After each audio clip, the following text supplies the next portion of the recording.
Beyond Survival is the official podcast of Waymaker Institute. Our desire is to equip you as a follower of Jesus to thrive. Each episode reveals how the gospel impacts the entire human experience for the advancement of God's kingdom. Ultimately, Jesus' promise of abundant life means we are meant to go beyond survival. So, let's jump in with today's episode. All right, hey, we are here, episode 5, I believe, if I'm counting correctly, of the Beyond Survival podcast. We are here with Chris Smith. That's a pretty abnormal name. Try Googling it. How many would I get? Like, have you done that? Have you Googled? I haven't. Okay. It's a lot, I'm sure. Yeah.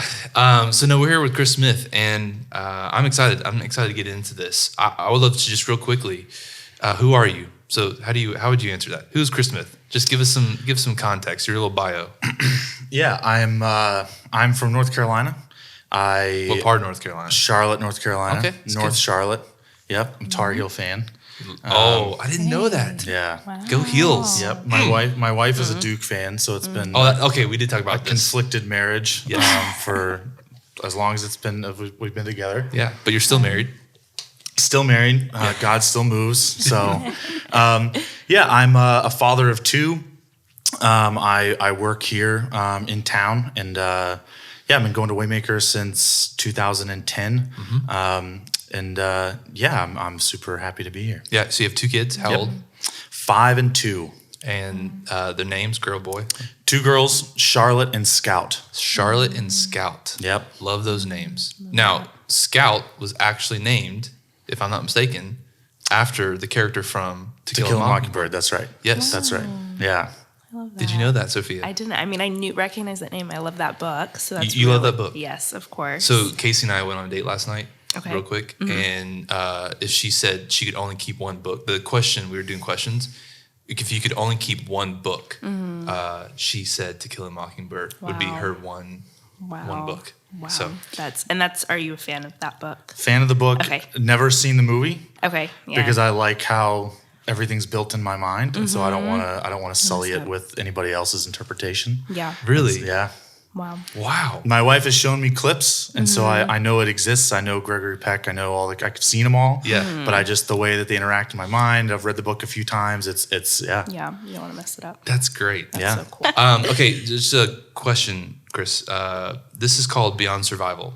Has nothing to do with survival tactics, but if you were stranded on a deserted island, I guess I should say, one essential item and one non-essential item, what would they be? So one item that's like, hey, I need this to survive. One item that's like, this won't help me, but I definitely want it. Oh man. I think you would have really good answers. I don't know. Just I probably like a hatchet. okay, a hatchet. Because that's the essential. That's not the non-essential. That's Okay. the essential. It can cut most of the times. You can use it to hammer things. That goes a long way. I feel Okay. like. A non-essential, just probably a good pillow.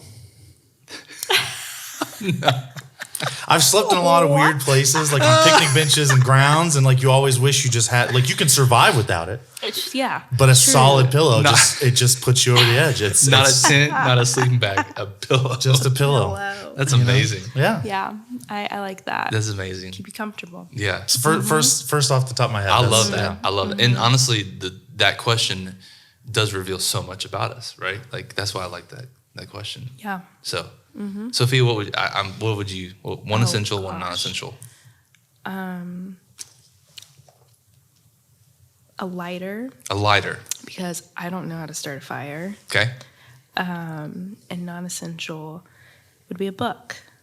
I don't know which book. Oh, well, now you have to answer which book. I Other than the Bible, of course. actually, let me change that to a Kindle with a storage smart. of books. She got smart. Because I wouldn't even want to be reading the same book over and Yeah. over again. So it would just be my Kindle with That's good. tons of books on I love it. that. Yeah. I love that. And again, you learn a lot about a person and what they value. We have a pillow, and we have a Kindle. Yep. Maybe you have a book on how to start a fire. So if the lighter, Okay. there you go. Because it will eventually stop working.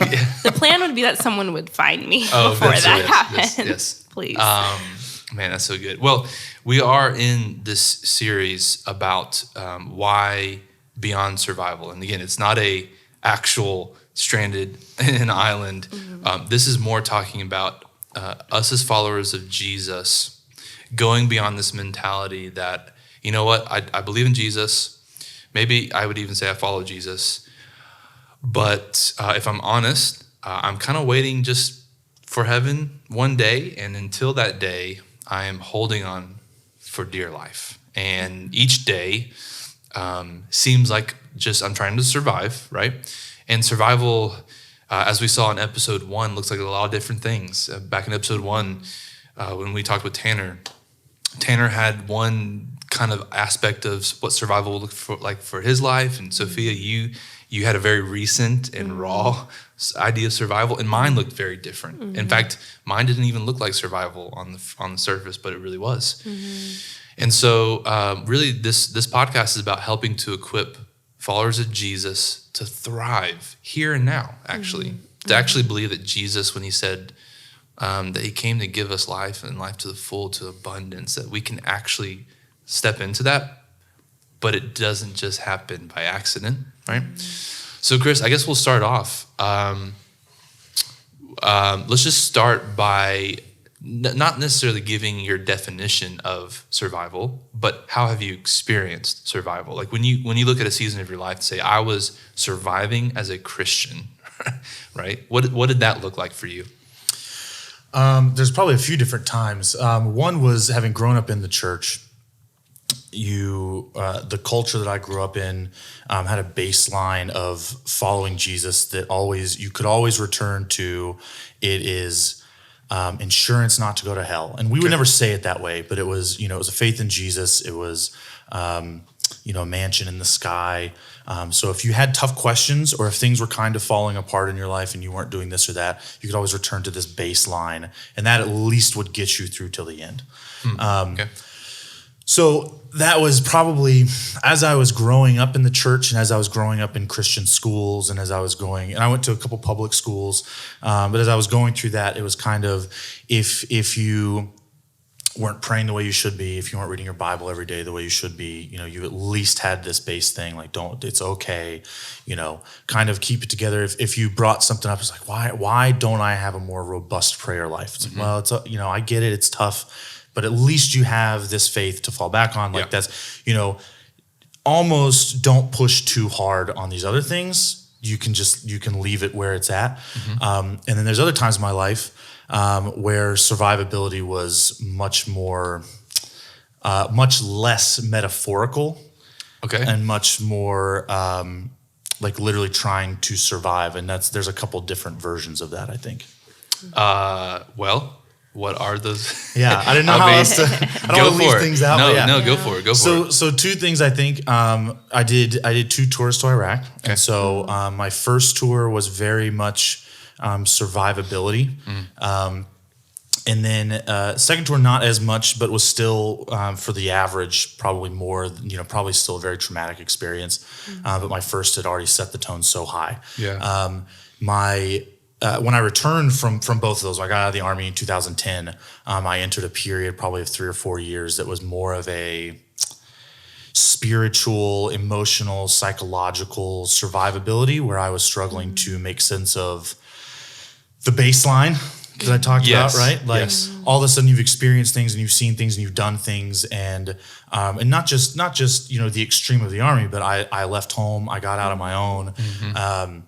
I began to meet people that came from very different backgrounds, very different faiths, very different or lack of faith, all together. And so I began to wrestle with all these things that I had been told and things that I had been, not that I was told incorrectly, maybe just it was oversimplified. And so when you meet somebody who is a non-Christian who seems way nicer than all the Christians you've ever met, you're like, this doesn't, hold on a second. Like, how do you reconcile that? I thought they were the bad sinners. But he seems way more kind than a lot of people that I may have run into. So yeah, that was a whole different aspect of survivability of what does it mean to believe in Jesus? What does that look like practically? What does that look like in 20 years? What does that look like in 5 years? What does it look like today? Past like a physical survivability of, being in the military. So let me summarize a time, like your like life timeline, and see if I'm correct. Okay. So you grew up pretty immersed in the Christian faith. So church, Yep. Christian education, at least for some years, Yep. right? What you experience, and probably I would say, hearing your story, more what you were equipped with or not equipped with, did not prepare you for what you would then experience Correct. in life. Correct. Right? Whether it was in Iraq or just the people that you met, right? And so you were left in the state of like survival. Did you like literally did you question your faith to that point of like, do I even believe the right thing? I definitely went through phases like that. Maybe this is a great way to connect it. I went out onto my survivability island with a hatchet I didn't know how to use and a pillow, and that was it. Right? So brought that full circle. Well done. Something that could comfort me maybe, but it wasn't very practical. Okay. So something to fall back on. Okay. And then this like tools that were there, I had them in my hand, but I didn't know what to do with them. Yeah. I think I mentioned to you the other day, like read your Bible, pray every day, and you'll grow. Like that was there, it was ingrained, but I didn't know how to take that tool and make it work where I was at. Yeah. Because there would be days I would wake up, and mine, I guess, was kind of a typical story, unfortunately, for a lot of guys who return from deployments and guys from the military. Get out, struggle with depression, the substance abuse, just a lot of things that go along with that. Suicidal thoughts and suicidal, like trending towards that. And so you go through these things, and you don't want to be in the space that you're at. So you grasp onto what you have. So I'm going to read my Bible and pray every day. Yep. And so you do it for a period, and my basic understanding was that it was like it should be doing something. It's gonna fix it. I read my verse. Yeah. Like I don't know why everything just didn't. Why am I still struggling with things? Wow. And so again, the tools were there. I had a basic understanding of the tools. I just didn't know how to apply them. And so that was probably not the extent of questioning my faith. I mean, trending towards or having habitual suicidal thoughts. You definitely are. You're not really thinking about the groundwork of Christianity and God, right? Yeah. Like your mind is on something different at that point. Yeah. Wow. But I would say that I never outright was like, wow, Jesus was wrong, God was wrong. Okay. That whole crock was just absolutely out to lunch. There was no faith walk away and come back. It was definitely like an action and behavioral walk away. Like, well, I'm going to go see if, and a really sad way to say it is, I'm going to go out there and see if the world can help me deal with these things. Wow. Like a lot of veterans, I went to the VA. I wanted to seek some counseling or something. I was offered medication. I didn't take that. I'm very thankful I didn't take that. I know it helps a lot of people. I don't think it was at the place where I was at. So I went to that. I walked into a couple churches locally, just blind. Hi, I'm here. Some poor little front desk lady. Like, how can I help you? I was like, let's see. Yeah. So I was her name Mildred? It wasn't, but it should have been. That's what I pictured. That's right. Yeah, that's right. There's a turning point where you begin a different path. Okay. What is that? And what is that path? What is that path? There was a moment that really rocked me, and things were kind of coming to a head of like, you don't go out and see if the world has answers. Like, you don't engage in all these different things without repercussions. It's not just like tasting, taste testing and like, oh, it's over now. Yeah. Like you're not taste testing, you're sowing seeds, and they will come to fruition. Okay. Right? Oof. So I went out to, maybe if I read a lot, maybe if I get different friends, maybe if I, and not all of the things were inherently bad or wrong. They were just, they weren't the life-giving thing. So everything came to a head, and I really had my wake-up moment. I got pretty serious about it. So I did. I kind of I feel like I secluded myself off for like 30 days. I read a lot. I prayed a lot. I have a profession of faith at 4, which I believe is genuine. I was baptized very young, but I remember I was probably 24 or 25 and probably prayed the first real prayer of my life that was just like an absolute, like what David does is like a heart cry. Like it's not, I'm not praying for a meal. I'm not praying for something to happen, like a genuine outpouring. That was in this period.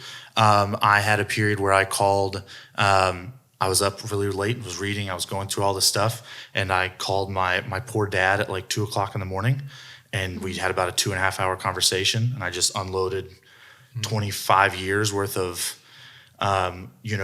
confession, repentance, just telling him things, psychologically a part of that is just getting stuff off your chest. You know what I mean? But it was my dad, who I respect, who was a follower of Jesus, who he himself, he was in Vietnam. So he had a basis to kind of even understand somewhat of what I was talking about. That was a massive, confession is an offensive weapon. So it's not, we often think of it as just the simple thing to do, but man, it broke down and opened up some things. And I would say every turning point from that point on was marked by some type of confession, right? Like there was a moment where I got together with somebody else or a group of people and I confessed something, and that was a breaking moment. That was a freeing moment. But those two things I would say is having hitting kind of it's almost cliche to say, but hitting a rock bottom moment. Like really having a heart cry moment, and then calling my dad and having this confession moment, a moment of, and it wasn't anything against my dad. He was just the person in that moment. I was like, it's time. It's time that I shared with somebody my story up to this point, and it was definitely a turning point. How did you bring yourself to that point after? I mean, it sounds like, and correct me if I'm wrong, your deepening faith in Jesus didn't happen until you got back from Iraq, or was it happening while you were in Iraq, or that was just the wrestling time? It's a great question. When I deployed, I kind of, it didn't, man, that's a good question. I went into it like most young men have this deep burn in their heart and in their body. Like, I want to be tested. So I went and kind of, I think mentally just was like, I didn't go into it with this innate, I'm going to rely on God through this. Yeah. I went into it I want to see how I will react. It didn't take me long for my prayers to change. Any prayers I did have, but I was pretty sure on my first tour I wasn't gonna come back. And I'm here today, so obviously you know the end of the story. Yeah. But in the moment, I just, I didn't think it was gonna happen. And so my mindset drastically switched when I came back from my first tour. We landed in the United States in 2007. We weren't even off the plane, and somebody got on the intercom and said, "Enjoy your 2 weeks. Don't do anything crazy. We're going to be back overseas in 8 months. We need you guys healthy." And it was some of these guys had just done 15 months. They'd missed 2 Christmases, 2 birthdays from their kids. Wow. Most of the companies in our battalion had lost people.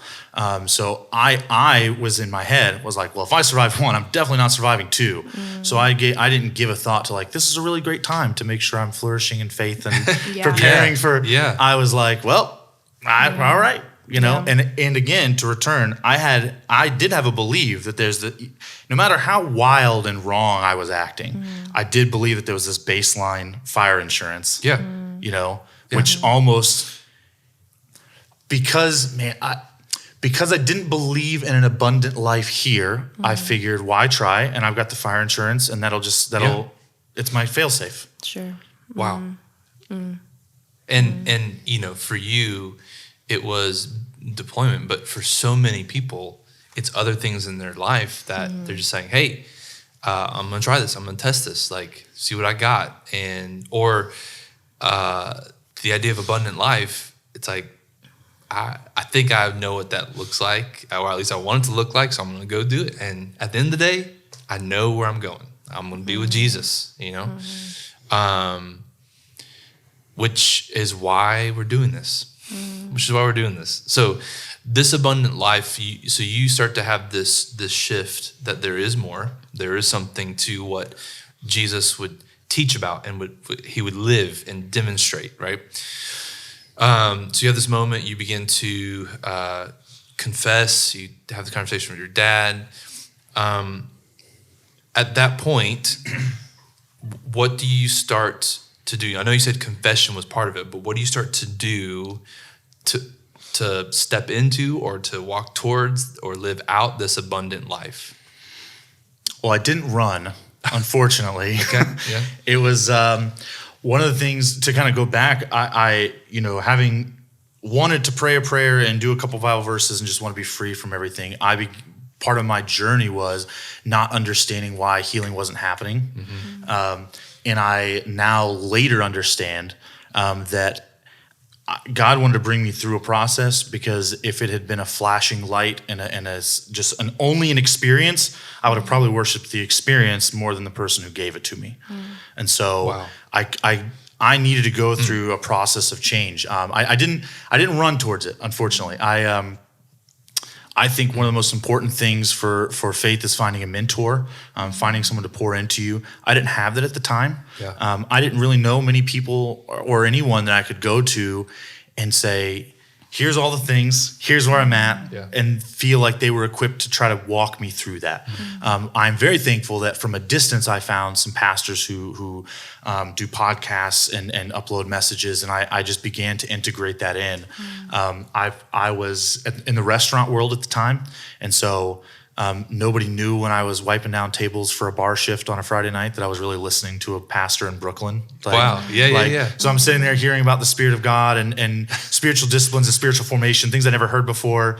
And then it was like the doors get unlocked and it's like, what drink do you want? You know? Yeah. But it was Wow. a slow integration. I would have loved to have had a physical mentor at the time, but I did the best thing I could. As I was getting books, I was reading, I was listening to podcasts, watching YouTube clips, and just trying to soak it in. I mean, my mind, I feel like I found something new and different that I hadn't been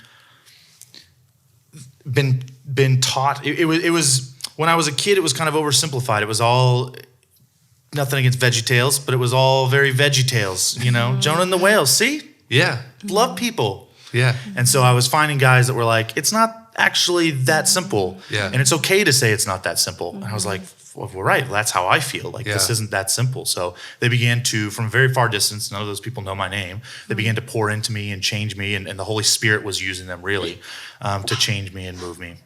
So you talk about having these almost like digital mentors, right? Yep. Like, and it's interesting. It's a similar, kind of similar story.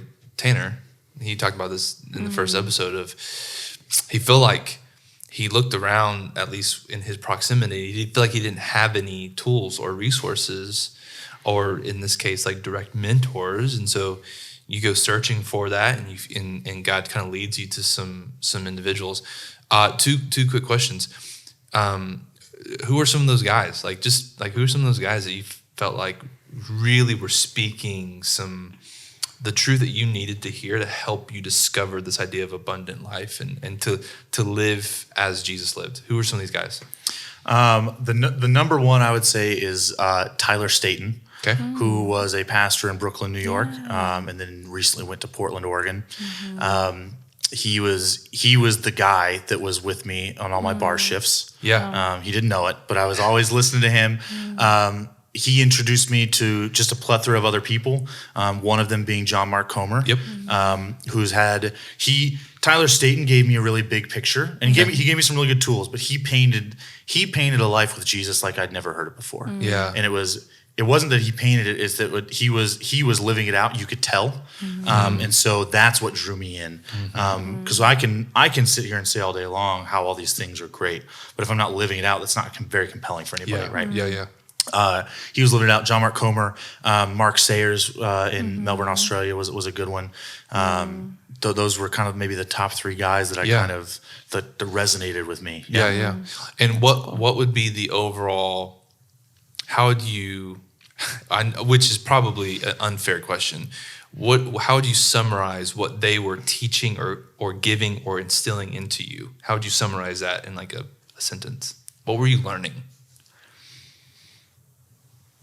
Throughout the entire Bible from beginning to end, whether we want to call it time or just the Bible or whatever you want to call it, God is weaving a story, and it's like a river, and we have an opportunity to jump into it if we would like to. And that would be different than what you were told? How? From like earlier? Active participation makes a difference. Okay. I think when I was a kid, me and my wife were actually just talking about this. The difference in how we were taught evangelism or sharing the gospel was with people. One side of it is, man, they're not going to get saved unless I say it. I'm at the stoplight and her window's down and my window's down. This is the. It's goes down. You know what I mean? Like, I better share it, or this is her moment for eternity has passed, and I better pray that it'll happen again. Like that part of it is kind of, I guess it's counterintuitive than what I said about like active participation. It's the way of it now is what I'm doing and what I'm saying is actively impacting God's kingdom, because He wants me to be a part of it, and He wants me to show and help people through through simply living it and having it. What an abundant life is, as opposed to you've got a baseline. Share with people when you can, do the right things when you can, but really we're kind of, you got to figure some of this stuff out on your own. Yeah. Wow. What? Okay, so as you're working in the restaurant industry, which I know where you worked, and I worked there too, okay? And so I just picture you I literally can picture the restaurant, you cleaning off tables and listening to this.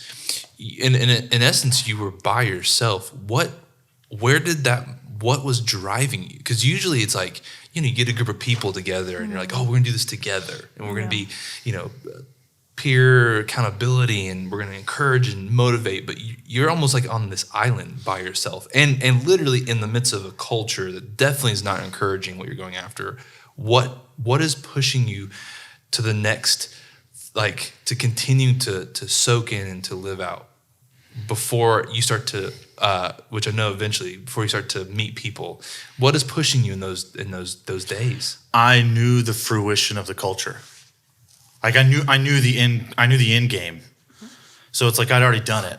So like I would meet young people who were like, yeah, man, we're finally out of the house. And I'm like, congratulations, man. You know the end of the story. I know, right. Yeah. I know the end of the story, unless, just like anyone's story, there can be repentance, there can be confession, there can be turning. But I became a lot less. And it's not that all my problems disappeared. The struggle became more visceral. It became more practical, more tactical. Instead of just being like, wow, I really wish things would change. It's like, how do you actually pray for this change? How do you actually pray for these things? How do you do it daily? And so I saw the end game for them. I saw these little glimpses of light and hope. I saw a bigger picture. I saw a story I could be a part of.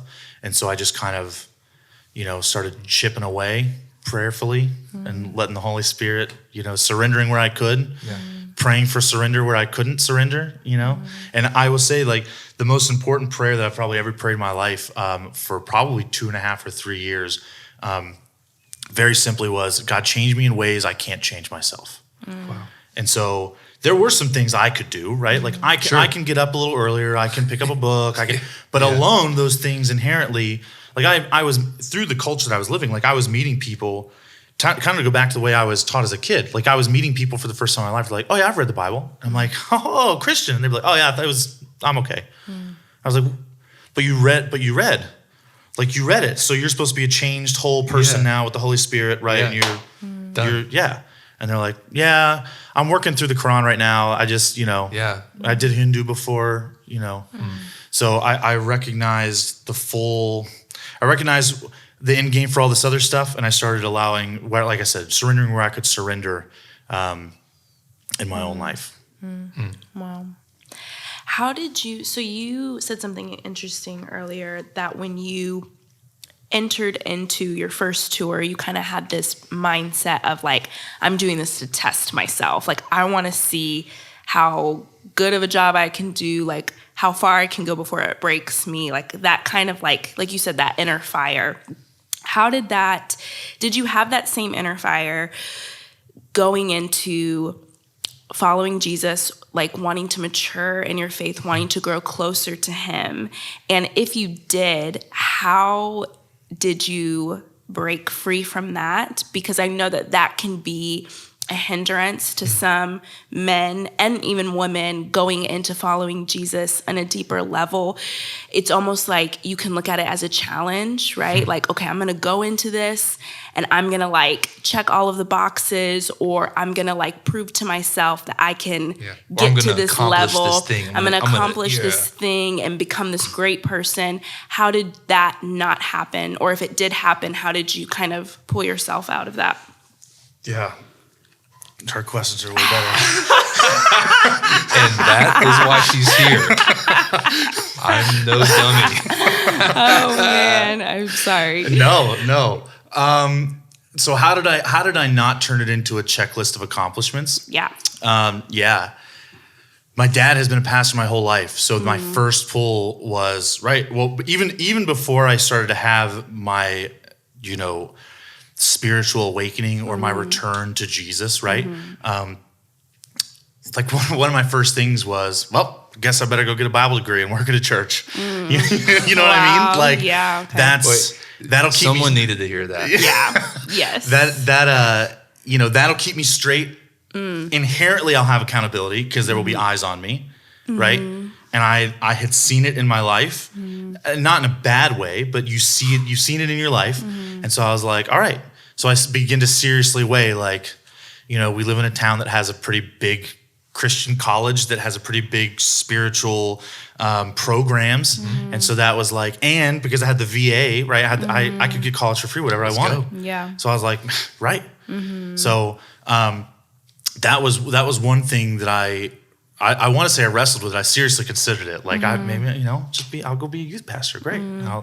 That'll solve everything. Because once you're in ministry, you don't have any troubles anymore. Oh. Right? Yeah. So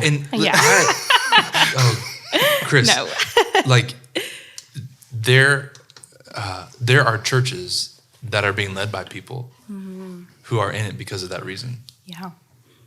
And then it affects the way they shepherd, it affects the way they lead, it affects the way they preach, because somewhere along the lines they thought, if I want to follow Jesus, if I want to be serious about this, then I got to go get a degree and then be in vocational ministry, and it's gonna fix me, it's gonna hold me accountable. And it actually the exact opposite is true. There's now, which is why Scripture talks about this it's like you got to be careful. Like woe to the person, right, that wants to step into more responsibility or more leadership or more So I that was a big deal. I think it's going to be big for some people. Yeah. So, but keep going. So what do you do? How did you fight? Yeah, I think it was an absolute paradigm shift in the way I viewed the world.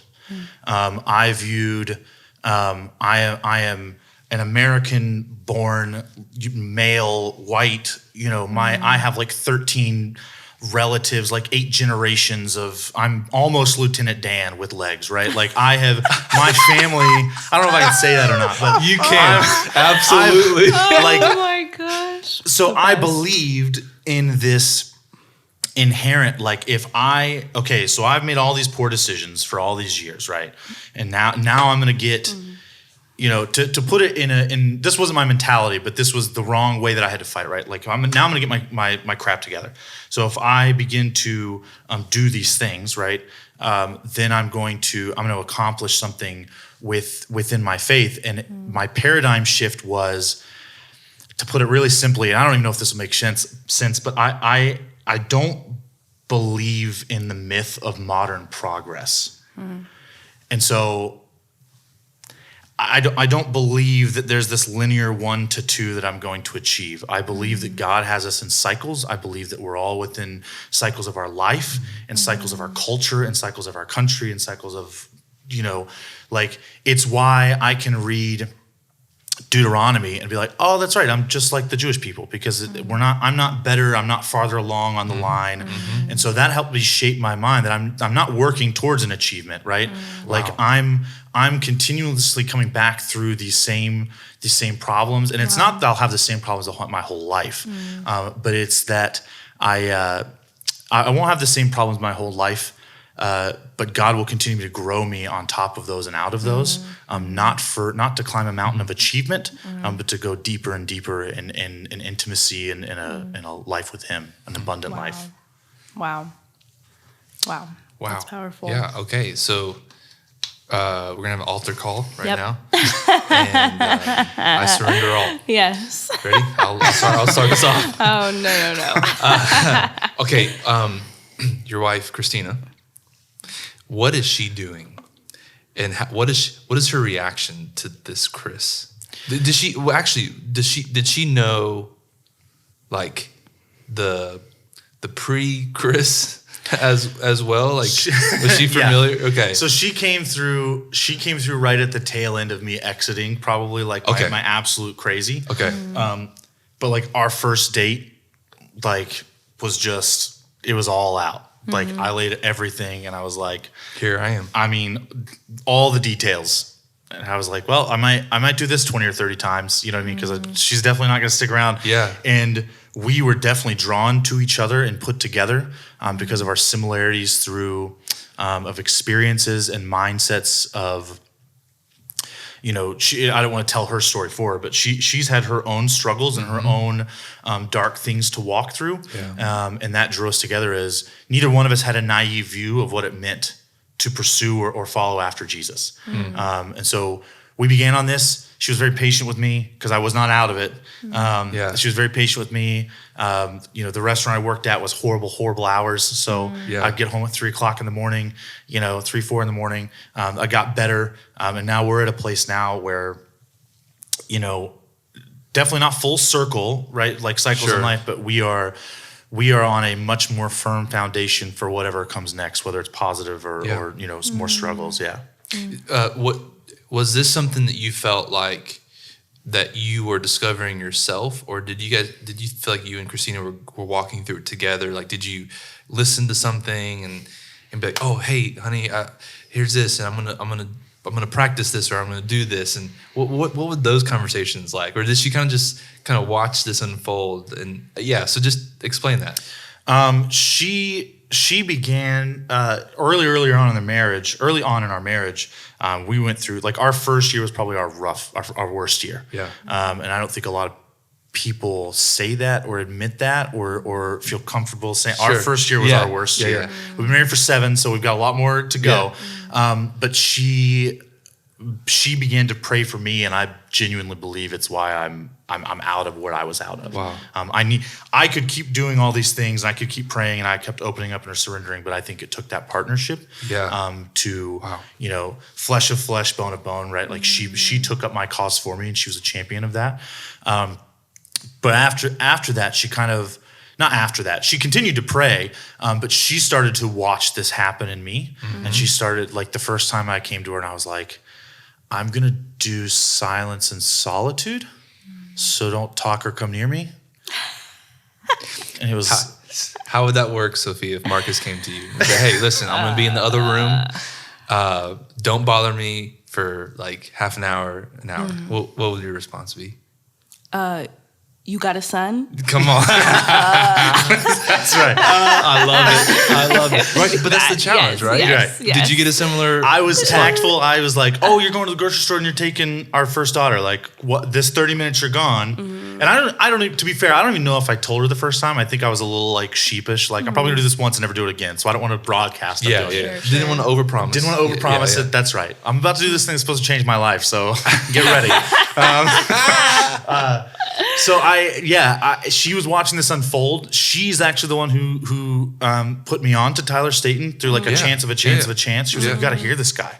And the first message I ever heard of his was on doubt, and I just like, man, it struck a chord, and I was like, who comes and preaches a message like that on doubt and just embraces it and shows us that there's beauty through it.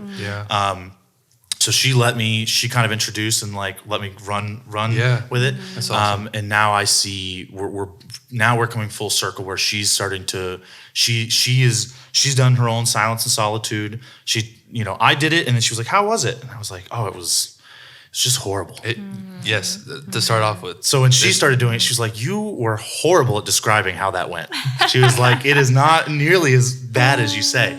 So she's come into this on her own, which I'm really thankful for. Awesome. Because I don't want on either level, on either side, I don't want her to co-opt my journey, and I don't want to co-opt hers. Yeah. Wow. All right. So let's get practical because I will say this, and I mentioned this. I'm really excited and hopeful for this episode because I believe that people will see a large part of themselves in your story. Not the same, like obviously details, but they're gonna hear something and be like, "Oh wow, yeah, I've been there, felt that." And so if I'm listening to this, my next question is like, so what do I do? Right? It's like, I want some of that, right? Yeah. Or like, what do you do? So you threw a couple of words in and out. So just talk to someone who's just like, where do I start? Like, where do I start? If I would have been able to find a mentor to walk me through this, I would have, and I think that that's day one. If someone's like, I've tried all these things, I've done all the daily devotionals, I'm still pulling my hair out. I've done all the noonday little snippets of pausing or all, whatever it is. I've gone to church my whole life. I've done all the programs, all the Wednesday nights, and I still feel like I'm in a dry well. Yeah. I would say first and foremost, reach out to somebody that can begin to guide you in this. I think that Waymaker is becoming equipped with people to do that, which I think is super encouraging. I was kind of with Tanner. I mean, this was like 4 or 5 years ago, and I didn't know where to reach. You know what I mean? Yeah. And I think Waymaker's been on this journey towards this. So that's a great resource. If there's some reason you can't physically, you're not here in town, or it's not feasible, begin to look for people and resources in that direction. The 3 people that I mentioned are contemporaries right now. There is thankfully actually like 2 millennia of Christians who have walked down these similar paths of there is a way to believe in Jesus and not have life to the full. And so a lot of people wrote about that. They wrote about their experiences. Find some of those, begin to walk down that. And then what was critical for me is if there are things of confession, which is the actual way that you take it. If anybody's worried about like doing this and being a hypocrite, that's the fastest way not to be, is when you begin to confess things, you actually, you begin to say what you're doing, right? Like you're coming out of the ethereal and into the visceral. You're starting to walk the walk. So that is actually the hardest. Way easy to read a book by Dallas Willard. Maybe not too easy. But it's fairly simple to read a book by Dallas Willard. Way harder to confess, substance abuse or secrets that you're hiding, or things, past experiences. And then the last thing I'd say is you have to get involved with other Christians, because one of the things that in the small groups I've been involved with in the past is one of the best ways to experience the love of God is to allow other people to love you that are Christians. Wow. And so you have to allow yourself, even though they're going to be annoying and they don't serve the right coffee and it's an inconvenient time, like you have to. You know, if you're wondering where God is at in your life and you have no Christian community, that's why. That's why you don't feel it, because you're not allowing it into your time, into your schedule. Wow. Sophie and I have been in communion group for 4 years now? 4 years, yeah. 3 or 4 years. 3, 4, so we know a little bit about that. We do. How's the coffee that I served? It's good. Is it good? It is. Okay. You guys do good coffee. Okay. Yes, I approve. Good. No, but I mean, that is true. I mean, you want to talk about just the way that we've, been able to see God's love through just the relationships of our families and so forth. Yeah. So, That's really good. So what, I want to get to the fruit of this life. So like, let's say I knew Chris in, those dark years, right? The years you're really struggling. You're talking about like depression and even suicidal thoughts, substance abuse. So let's say I knew that Chris, okay? Snapshot. And then I moved away, and then, today I meet Chris again. What fruit would I see that would show me that it's a different person because of the journey that you've been on?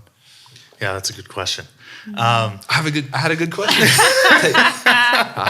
Haha, Sophia, one. gotcha. Yes. One against one. I mean, just the tempo of my life, the culture of my life is just radically different. I mean, I know that most people won't have experiences like I did of working in a restaurant, but and a lot of people will, that's a very apparent thing. Internally, what people don't see is a life that's way more dependent on. I pray a lot more than I used to. In the moments of nervousness or anxiety or seasonal depression or whatever it is, it's not returning to the same old things. So if I ran into that person on the street, it's a weird thing actually, because a lot of those people, we've all kind of grown up, right? But you see them now, and we're not all doing the same things, but it's where we're now building our rocks, and we're building our houses, and we're building our castles. We're all in our late 20s, early 30s, mid 30s. And so what are the houses that they're building versus what are the houses that I'm building? What God is building in my wife's life. I think that's probably one of the more stark contrasts. Okay. And it's hard to like maybe picture, but it's you see people and it's, what do you got going on? And you see that they might have grown out of the culture that we were in, but they're still engaging in some of those same cultural ideas that are giving them meaning in life that just don't hold water. Well, I know that they don't hold water. So, what does it look like? What would I see? That's like Like, what would I see? A lot more involvement in the church. Yeah. A lot less cultural engagement. Okay. To be super, super practical, not against anybody or anything, we have completely disconnected from social media. Okay. We have completely disconnected ourselves from, we spend a lot more time connecting with each other than we do just trying to fill all the moments of distraction. So instead of, one version of that is, instead of go, like, hey, we don't have anything scheduled that night, we're going to keep it blocked off, and we're going to make sure we maintain that time for us as a family. Instead of like, good, we got a night. It's like, well, we can fit in 2 movies, so I don't have to talk to my kids. They're only 5 and 2. Still awkward sometimes. Wow. Not looking to the next accomplishment or next thing to kind of grab onto. So I don't know if that answers your question, but yeah. So your schedule? My schedule, yes, yep. My schedule looks a lot different. My practices, how I engage with the word. Back then, I probably was reading the Bible very inconsistently I hate to say this, but in the wrong way. Whoa. In the wrong way. That's another podcast. That's not a can of worms. That's another episode. Sorry. The editing, right? No, we're leaving that one. Okay, all right. Yes. Reading the Bible in the wrong way. Probably no practices that were actually opening up to surrender. And so a heart posture. So a schedule and a heart posture maybe is the right. Yeah. And then I mean, we are just like viciously, we're viciously critical of what the culture is feeding us. It is like an active conversation at our dinner table, like how we're being fed or told, or what the underlying, and it's not a forced conversation. It's kind of like where we're at in life, you know. But that's I would say is a really big one to combat. However it looks in anybody else's family, actively combating what we're being fed and told and what the road we're being led down. Wow, that's really good. Yeah. That reminds me of a conversation with Kevin, which you need to listen to that episode, because Kevin has kids. I think it was like 17 all the way down to 6. Yep. I think it was something like that. So we talked about specifically how do you engage in culture. Like that was his episode. Yeah. And then he talked about as a parent of like how do you engage with like social media and with culture and like, and it was so good. So good. Because your kids are younger, but they are growing up, and That's so right. those conversations are. Man, I just want to say, like, fighting for those conversations now are crucial, even though it's like, because later on they're going to be even more crucial, right? Like, it's like start now having those conversations, because then they're getting older and they're going to say they want to read this or watch this or go there, right? Yeah. Right. Yeah. And then you've already practiced this rhythm or discipline to say, no, we're going to talk about this. We're not just going to intake and digest everything. You're right. We're actually going to be, as you would say, viciously critical of what we are choosing to consume. Yeah. Wow, that is so good. So you're not a youth pastor. Not a youth pastor. You did not go and didn't get do a it. degree. Nope. Are you a worship leader? Because the beard. I'm not. Yeah, the I'm beard, not, the no. plaid, This button up. This is either construction or worship leader, and I'm not a worship leader. Okay. Yes. So how, we're talking about the spiritual disciplines and the spiritual formation process and how that's brought fruit to your life. What would you say to other men listening to this who maybe have to get over that hurdle of, well, I'm not a pastor, I'm not a ministry leader, so what role do these things have in my life? What would you say that Jesus has specifically said to all of us as followers of him, and what that is supposed to look like in our families and even just in our own personal, individual lives and walks with him? What does that actually look like outside of, well, you're just only the pastor, the youth pastor is supposed to do something like this? What would you give to people in those categories? That was shocking to me to find out, like, these things aren't these really weird new age ideas. Like, they're actually rooted in the rhythms of Jesus's life, right? Like, it's really easy to see the Beatitudes and be like, right. It's different to read and see how many times Jesus withdraws to a deserted place, not out of weakness, but to gain strength. And so in a culture that is dominated by, nice beard, man, you know what I mean? Like this manliness, macho, man, that is a source of strength. And it was exemplified for us 2,000 years ago in the rhythms of Jesus's life, through fasting, through prayer, through compassion, through celebration, through community. These things are not for the pastor of a church. I actually would argue in our culture, men who practice these will lead better than the pastors of churches who don't. Wow. And so mic drop. I Don't do. drop the mic. These are expensive mics. No. Yes. I don't mean that with any animosity, No, but I it's think good. that we have a culture of men and a culture in general that are starving to see genuine, people.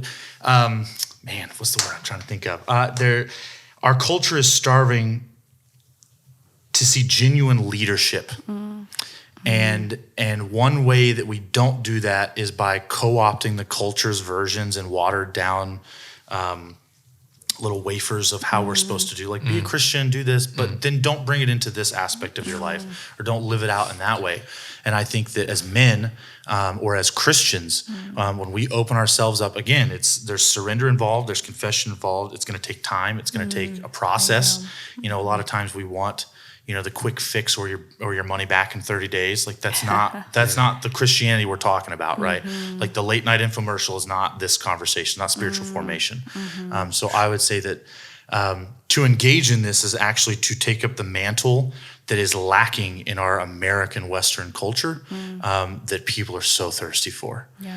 And why I think that we're having this conversation and why there's little pockets popping up all over the Western world of men and leaders doing these things, and the Holy Spirit is moving in those places. Wow. Wow. I legitimately get emotional when I hear you talk about that because I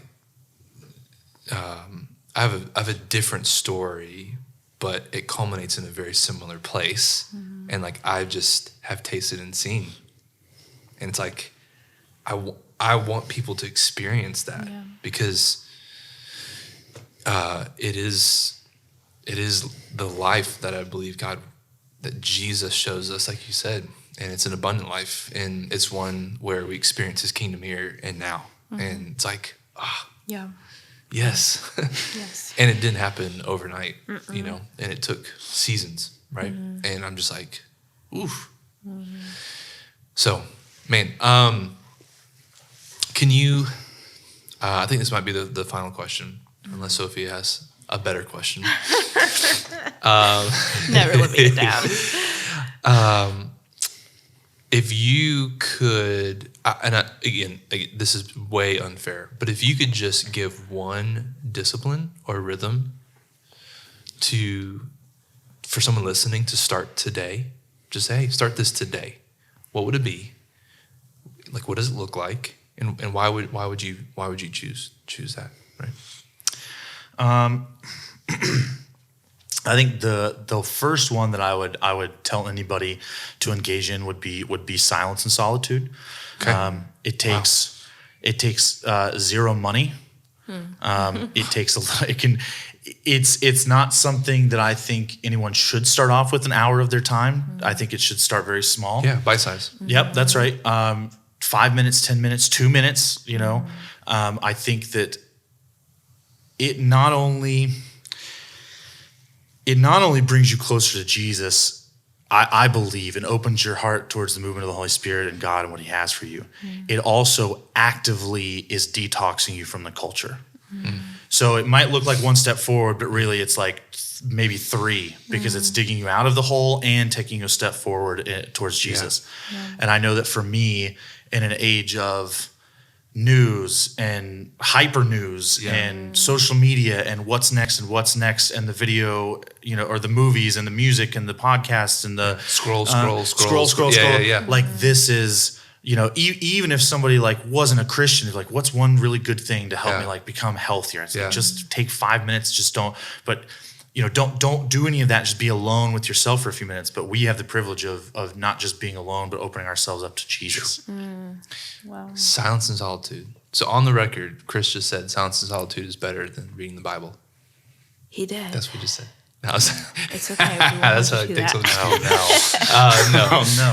So you said detox. I was invited to teach our young professionals group here at the church, a bunch of 20-somethings, and I taught on silence and solitude. And I told them beforehand that it was going to be horrible teaching for them. And I said, it's going to be like telling a drug addict to just stop using. Right? That's right. And I wanted them in that mindset to be like, in our culture, there's so much content, there's so much coming at you, and you don't even realize it. I mean, it's just natural. But the moment you try to practice silence and solitude, it's like detox. It's like coming off of a binger or off of a high, and it's this you have to you literally have to baby step, start small, and it's also difficult because you're faced with yourself You're no longer distracted. But you said that's where the Holy Spirit does his work. That's right. That's right. Oh, so good. So good. Final thing?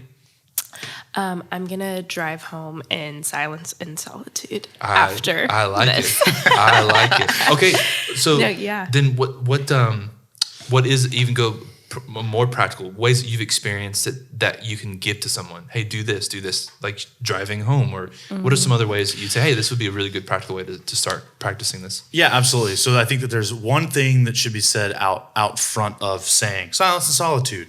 All of us to some levels are either extroverts or introverts. Yeah. An introvert is easily going to be alone for 3 hours and be like, awesome. Yes. Right? Okay, good point. Good point. So you have to tamper, like an introvert should mix their silence and solitude. They have to have community. Right?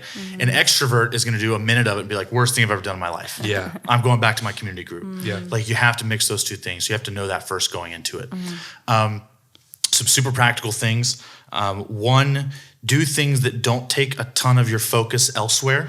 Don't constrict yourself to a set of rules with it. Some people's silence and solitude might be drawing, might be going for a walk, might be sitting on your living room floor alone. It might be sitting in your car 20 minutes before work. Just get there 5 minutes early and you just don't get out of your car.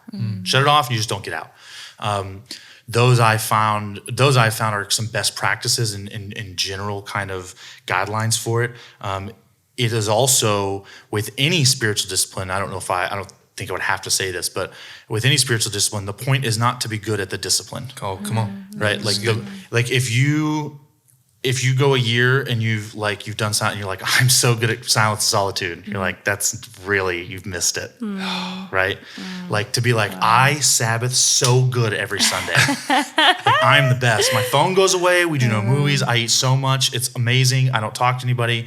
You've missed the point. Like each and every single one of these things, while they, I believe, are actually healthy in and of themselves, which I think says something about the truth of God's word. Come on. He's giving us his rhythms that are just inherently healthy anyways. But if the point doesn't draw us to Jesus, draw us to compassion, and then through that to action, then we're missing the point of them. So keep that in mind. Don't create lists for yourself, and make sure it's not just accomplishing the one, I did my 5 minutes for today. Like it's got to be drawing us towards more.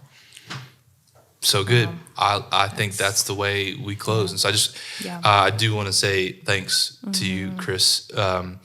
You probably didn't know that when you started this journey, it's like, oh yeah, one day I'm going to be on this podcast, right? That's literally the opposite of the whole purpose of why you're doing this. Yeah. But I do think your faithfulness to at least give it a shot and start this journey and fail and kind of figure a way through this has culminated in something that will, I think, minister to people and that see themselves literally surviving or spiritually surviving. And I think you've given them some hope, I think, some encouragement, some tools to truly thrive as a follower of Jesus in our culture and in our day. Yeah. And so, I just want to honor you and thank you for that. So thanks for being on. Yeah, thank you for having me.